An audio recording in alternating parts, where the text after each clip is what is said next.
ಹೋರಾಟದಲ್ಲಿ ಪಾಲ್ಗೊಂಡಂತ ಎಲ್ಲ ರೈತರಿಗೂ, ನಮ್ಮ ರಾಜ್ಯದಿಂದ ಆಗಮಿಸಿದಂತ ಎಲ್ಲ ನಾಯಕರಿಗೂ, ಭಾರತೀಯ ಜನತಾ ಪಕ್ಷದ ಎಲ್ಲ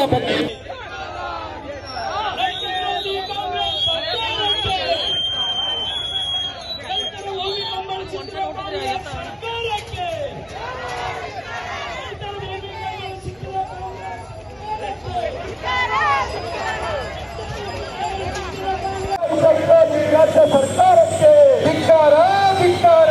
ರಾಷ್ಟ್ರ ವಿರೋಧಿ ರಾಜ್ಯದ ಭ್ರಷ್ಟ ಮುಖ್ಯಮಂತ್ರಿಗೆ ಧಿಕ್ಕಾರ, ಧಿಕ್ಕಾರ. ರಾಷ್ಟ್ರ ವಿರೋಧಿ ಬಂದಿದೆ. ಬಂದ ಮೇಲೆ ಯಾವುದು ನಾವು ಇನ್ಕಾರ್ಪೊರೇಷನ್ ಮಾಡಿದ್ವಿ. ಇವತ್ತು ಗ್ರಾಮೀಣ ಇನ್ಕಾರ್ಪೊರೇಷನ್ ಮಾಡುವಂಥದ್ದು ಯಾವುದು ಆದೇಶ ಬಂದಿಲ್ವಾ ಅಷ್ಟೇ ಹೇಳಿ. ಆದೇಶ ಸರ್ಕಾರದಿಂದ ಯಾವುದು ಆದೇಶ ಬಂದಿಲ್ವಾ? ಮುಖ್ಯಮಂತ್ರಿಯವರಿಂದ ಏನು ಆದೇಶ ಬಂದಿದೆ ಸರ್. ಅದು ಆದೇಶ ಅಂದ್ರೆ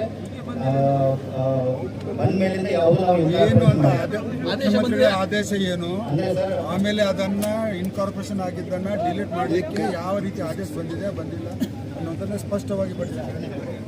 ಮಾನ್ಯ ಮುಖ್ಯಮಂತ್ರಿಯವರ ಆದೇಶ ಏನು ಬಂದಿದೆ ಸರ್. ಬಂದಾದ ಮೇಲಿಂದ ನಾವು ಎಂಟ್ರಿ ಮಾಡುವಂಥದ್ದು ಯಾವುದು ಕ್ರಮ ಮಾಡಬೇಕಲ್ಲ.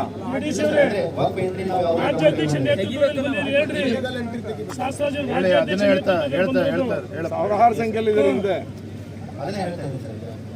ಮಾನ್ಯ ಮುಖ್ಯಮಂತ್ರಿಯವರ ಆದೇಶ ಬಂದಿದೆ ಸರ್. ಬಂದಾದ ಮೇಲಿಂದ ನಾವು ತೆಗೆಯೋ ಆದೇಶ ಬಂದಿಲ್ಲ, ಹಾಕೋ ಆದೇಶ ಮಾಡ್ತಾ ಇಲ್ಲ ಅಷ್ಟೇ. ತೆಗೆಯೋ ಆದೇಶ ಬಂದಿಲ್ಲ ನಿಮಗೆ. ಮುಖ್ಯಮಂತ್ರಿಗಳ ಆದೇಶ ಯಾವ ತಾರೀಕಿಂದಿದೆ? ಯಾವ್ದಕ್ಕೆ ನೌಕರಿ ಮಾಡ್ತೀರಿ ನೀವು? ಬೀದರ್ದಾಗ ಹುಟ್ಟು ಬೀದರ್ ಅನ್ನ ನೀರು ತಿಂದಿರಿ ನೀವು. ಎಷ್ಟು ದಿನ ಆಯ್ತು ಅಂದಾಜು ಗೊತ್ತಾಗಲ್ವಾ ಶಿಲ್ವಾನ್? ಎಷ್ಟು ದಿನ ಆಯ್ತು ಅಂದಾಜು? ಏನು ಇಲ್ಲಿ ಒಂದು ಸೆಕೆಂಡ್, 3 ತಾನು ಮಾಡ್ತೀರಾ ಇಲ್ಲಿ ನಮ್ಮ ರಾಜ್ಯಾಧ್ಯಕ್ಷ ನಮ್ಮ ಇಡಿ ಬಿಜೆಪಿ ಏನು ಪ್ರತಿಯೊಂದು ಗೊತ್ತಿಲ್ಲ ಗೊತ್ತಿಲ್ಲ ಏನು ಗೊತ್ತಿರಲಿ ಏನು ಮಾಡ್ತೀರಾ? ಇಡೀ ಕರ್ನಾಟಕ ಹತ್ತುರಿತಾ ಇದೆ, ಇಡೀ ದೇಶ ಹತ್ತುರಿತಾ ಇದೆ. ನಾಚಿಕೆ ಬರಲ್ವಾ ನಿಮಗೆ? ಗೊತ್ತಿಲ್ಲ ಅಂದ್ರೆ ಏನು ಅರ್ಧ ನಿಮ್ಗೆ ಕೇಳಿ. ವಾಟ್ಸಪ್ ನಂಬರ್ ಜಿಲ್ಲಾಧ್ಯಕ್ಷರು ಕಳಿಸಿ, ಇದನ್ನೆಲ್ಲ ಡೀಟೇಲ್ ಕಳಿಸಿ. ಅರ್ಧ ತಾಸು ಸರ್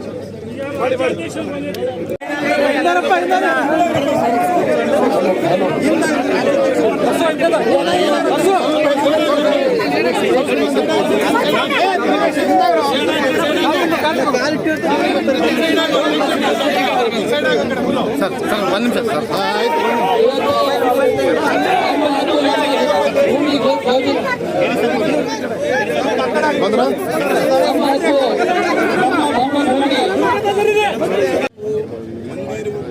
ಯಾವ ಕಾರಣಕ್ಕೂ ಅದು ಆಗಬಾರ್ದು. ಅವರಿಗೆ ಸಂರಕ್ಷಣೆ ಆಗಬೇಕು.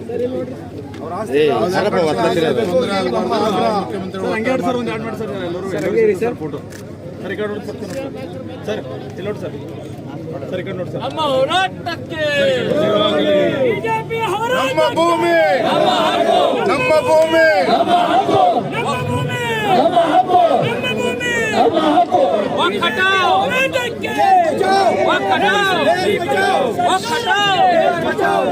ಸರ್ ಈ ಸೈಡ್ ನಾವು ಇಷ್ಟೊಂದು ಸಂಖ್ಯೆಯಲ್ಲಿ ಬಂದು ಮನವಿಯನ್ನು ಕೊಟ್ಟಿದ್ದೀವಿ. ಪರವಾಗಿ ಮಾನ್ಯ ರಾಜ್ಯಪಾಲ ಅವರಿಗೆ ತಾವು ಮನವಿಯನ್ನು ಸಲ್ಲಿಸಿದಂತ ತಾವು ತಿಳಿಸಿದರೆ ನಮ್ಮ ಜಿಲ್ಲಾಧಿಕಾರಿಗಳ ಕಚೇರಿ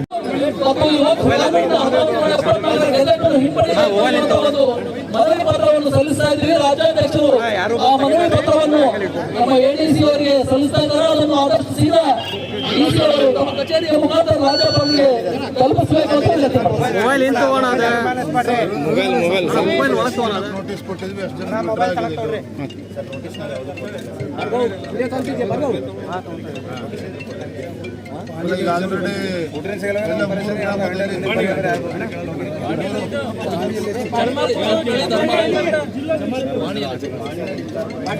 ಎಂಟ್ರಿ ಆಗಿದೆ ಎಲ್ಲ ನಮೂದನೆ ಆಗಿರೋದು ಇನ್ನೂ ದೊಡ್ಡ ತಪ್ಪಲ್ಲ. ಚಟ್ನಳ್ಳಿ ಮತ್ತು ಧರ್ಮಪುರದಲ್ಲಿ ಆಗಿದೆ, ಎಲ್ಲ ಕಡೆ ಆಗಿದೆ. ಒಟ್ಟು ನಮ್ಮ ಜಿಲ್ಲೆಯಲ್ಲಿ ಎಷ್ಟು ಎಂಟ್ರಿ ಆಗಿದೆ ಪ್ರಾಣಿ? ಓ ಸೈಡ್ ರೀ.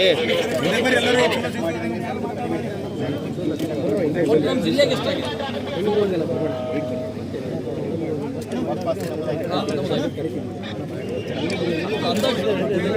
ಆಯ್ತು ಸರಿಪಡಿಸ್ರಿ.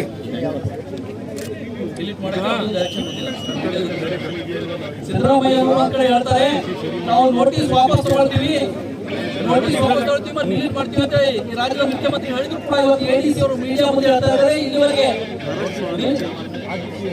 RTC ಎಂಟ್ರಿ ವಿಡ್ರಾ ಮಾಡ್ತೀವಿ ಅಂತಿದ್ರು. ಇಲ್ಲಿವರೆಗೆ ಯಾವುದು ಸೂಚನೆ ಬಂದಿಲ್ಲ ಅಂತ ಹೇಳಿ ರಾಜ್ಯ ಸರ್ಕಾರ ಯಾವುದು ಸೂಚನೆ ಬಂದಿಲ್ಲ ಅಂತ ಹೇಳಿ ಜಿಲ್ಲಾಧಿಕಾರಿಗಳು ಅಪರ ಜಿಲ್ಲಾಧಿಕಾರಿಗಳು ಇವತ್ತು ವಿವರ ತಿಳಿಸ್ತಾ ಇದ್ದಾರೆ.